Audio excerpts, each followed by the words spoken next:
샬롬 할렐루야. 민수기 12장 3절입니다. 이 사람 모세는 온유함이 지면의 모든 사람보다 더하더라. 민수기 12장 7절. 내 종 모세와는 그렇지 아니하니 그는 내 온 집에 충성함이라. 아멘. 출애굽기 32장 32절입니다. 그러나 이제 그들의 죄를 사하시옵소서. 그렇지 아니하시오면 원하건대 주께서 기록하신 책에서 내 이름을 지워버려 주옵소서. 제목은 온 집에 충성한 모세입니다. 모세는 애굽에서 노예로 학대받는 이스라엘 백성을 이끌어낸 출애굽의 지도자이지요. 그는 조금만 어려움이 와도 불평을 일삼고 원망하는 백성들을 아비의 심정으로 늘 마음에 품고 놓지 않았습니다. 믿음이 없는 백성이기에 한시도 마음 편할 날이 없었지만 모세는 이들을 자신의 생명보다 더 사랑하며 하나님의 온 집에서 사환으로 충성하였지요. 이스라엘 백성이 거한 가나안 땅에 기근이 심해서 먹을 양식이 떨어지자 야곱과 그의 일가족은 애굽으로 이주하게 됩니다. 거기는 야곱의 아들 요셉이 총리로 있어서 양식을 걱정하지 않아도 되기 때문이지요. 그들은 애굽의 고센 땅에서 목축업을 하며 살았습니다. 이주 당시 70명에 불과했던 야곱의 혈소는 갈수록 번성해 갔지요. 세월이 흘러 애굽 총리 요셉과 그 시대 사람들이 다 죽고 요셉을 모르는 사람이 왕위에 올랐습니다. 왕은 이 백성 이스라엘 자손이 우리보다 많고 강하도다. 두렵건대 그들이 더 많게 되면 전쟁이 일어날 때에 우리 대적과 합하여 우리와 싸우고 이 땅에서 갈까 하노라 하며 이스라엘 백성을 노예로 부리며 학대하지요. 그런데도 이스라엘이 더욱 번성하니 바로 왕은 이스라엘 백성 중에 태어나는 남자아이는 모두 죽이라는 명령을 내립니다. 모세는 이런 암울한 시대에 태어났지요. 그의 부모는 석 달간 모세를 숨겨 키우지만 더 이상 숨길 수 없게 되자 갈대 상자에 넣어 강물에 띄웁니다. 그때 마침 목욕하러 나온 공주가 그 상자를 발견하고 아이를 데려다가 양자로 삼지요. 하나님 은혜로 모세의 친어머니가 유모로 추천이 되고 공주는 아이를 데려다가 젖을 먹이며 키우게 합니다. 이처럼 모세는 어린 시절 친어머니에게 히브리 민족과 하나님에 대해서 배웠고 애굽 왕궁에서 공주의 아들로 최고의 교육을 받으며 성장했습니다. 그래서 그의 마음 한편에는 친어머니에게서 들은 하나님과 애굽에서 고통받는 자기 민족에 대한 연민이 떠나지 않았지요. 어느 날 모세는 애굽 사람이 자기 민족인 히브리 사람을 때리는 것을 보고 의분이 일어나 그를 쳐 죽이고 맙니다. 그런데 다음날 히브리 사람끼리 싸우는 것을 보고 모세가 잘못한 사람에게 네가 어찌하여 동포를 치느냐 하며 말리지요. 그러자 그가 네가 애굽 사람을 죽인같이 나도 죽이려느냐 하므로 애굽인을 죽인 것이 탈로 납니다. 이에 바로 왕이 모세를 죽이려고 찼지요. 만일 모세가 자기 안위만 생각했다면 동족이 고통당하는 것을 보고도 자신에게 해가 미칠까봐 모르는 채 했을 것입니다. 그러나 모세는 자기 민족인 하나님의 백성과 함께 고난받는 것을 더 좋아하였지요. 결국 모세는 미디안 광야로 도망가서 그곳 미디안 제사장의 딸과 결혼하여 양무리를 치며 삽니다. 왕자의 자존심이나 자신감도 사라지고 평범한 양측의 생활에 적응해 가지요. 이런 광야 생활이 적응되니 마음의 연단이 찾아왔습니다. 자신은 가진 자 같았으나 막상 현실에서는 아무것도 없다고 생각하니 인생의 허무함이 느껴졌지요. 광야에서 양을 치며 40년이라는 세월을 보내면서 자신은 아무것도 할 수 없음을 철저히 깨닫습니다. 자기 의분에 못 이겨 사람을 쳐 죽였던 모세가 이처럼 낮아질 수 있었던 것은 바로 연단이 있었기 때문입니다. 육적으로 보면 모세는 하나님의 역사를 이루는 데 있어서 쓸모없는 사람이 된 것 같지만 하나님께서는 왕자로서 당당한 모세가 아니라 철저히 낮아진 모세를 원하셨지요. 여러 해 후에 애굽 왕은 죽었고 고역으로 인하여 부르짖는 이스라엘 자손의 소리가 하나님께 상달되었습니다.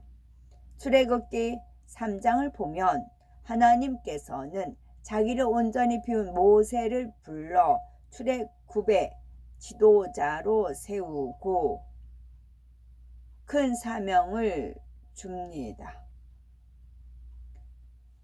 온유한 사람은 어떤 상황에서도 누구와도 걸리지 않고 모든 사람과 더불어 화평합니다. 자기 생각과 교양에 맞지 않아도 품어주지요. 믿음이 연약하고 악을 바라는 사람도 외면하지 않고 끝까지 변화될 것을 바라며 기다려줍니다. 출애굽의 지도자 모세는 장정만 해도 60만 명이 이르는 이스라엘 백성을 출애굽시켜 가나안 땅으로 가는 40년 동안 많은 어려움을 겪습니다. 백성들은 하나님께서 모세와 함께 하시는 수많은 기사와 표적을 보면서도 원망하였지요. 그러다가 하나님의 뜻을 거스르고 죄를 범함으로 마침내 멸망한 위기에 처합니다. 이때 모세의 온유함이 얼마나 승했는지 성경에 잘 나와 있고요. 출애굽기 32장을 보면 모세가 하나님의 계명을 받기 위해서 시내산에 올라가 더디 내려오자 이스라엘 백성이 송아지 형상의 우상을 만들어 신으로 섬기며 방탕하게 먹고 마시며 뛰놉니다. 지금도 주님이 더디 오시자 어떤 현상이 일어나고 있습니까? 주님이 더디 오시자 우상을 만들어 신으로 섬기며 방탕하게 먹고 마시고 뛰놀고 있습니다. 주님이 더디 오시자. 그러자 하나님께서 얼마나 진노하셨던지 백성들을 진멸하겠다고 말씀하십니다. 이때 모세는 슬프도소이다. 이 백성이 자기들을 위하여 금신을 만들어 싸우니 큰 죄를 범하였나이다. 그러나 합의하시면 이제 그들의 죄를 사하시옵소서. 그렇지 않사오면 원컨대 주의 기록하신 책에서 내 이름을 지워버려 주옵소서라고 간절한 중보 기도를 올리지요. 모세는 생명책에서 자기 이름이 지워질지라도 즉 지옥에 떨어질지라도 백성들을 구원해 달라고 하나님께 매달린 것입니다. 자기 생명을 담보로 멸망할 위기에 처한 백성을 구해 달라고 했지요. 결국 모세의 공의를 뛰어넘는 사랑의 간구에 하나님께서는 뜻을 돌이키십니다. 이처럼 모세는 자신을 미워하고 원망하는 자들이라 할지라도 생명을 줄 수 있는 최고의 선으로 그들을 품었습니다. 충성이란 온 집에 충성한 모세. 충성이란 주어진 사명을 온전히 감당함은 물론이요, 맡은 직무 이상을 넉넉히 감당해내는 것을 말합니다. 나아가 온 집의 충성이란 자기가 속한 교회뿐만 아니라 가정, 학교, 일터, 사업터 등 주어진 모든 분야에서 충성하는 것이지요. 이처럼 온 집에 충성하기 위해서는 자신의 마음과 정성, 시간과 물질까지도 아끼지 않고 기꺼이 희생할 수 있어야 합니다. 히브리서 3장 5절에 또한 모세는 장래에 말할 것을 증거하기 위하여 하나님의 온 집에서 사환으로 충성하였고 했습니다.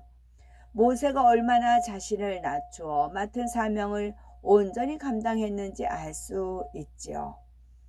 당시 모세의 사명은 이스라엘 백성을 출애굽시켜 가나안 땅으로 인도하는 것이었습니다. 그런데 조금만 어려움이 오면 모세를 원망하고 대드는 백성들을 이끈다는 것은 쉽지 않은 일이었지요.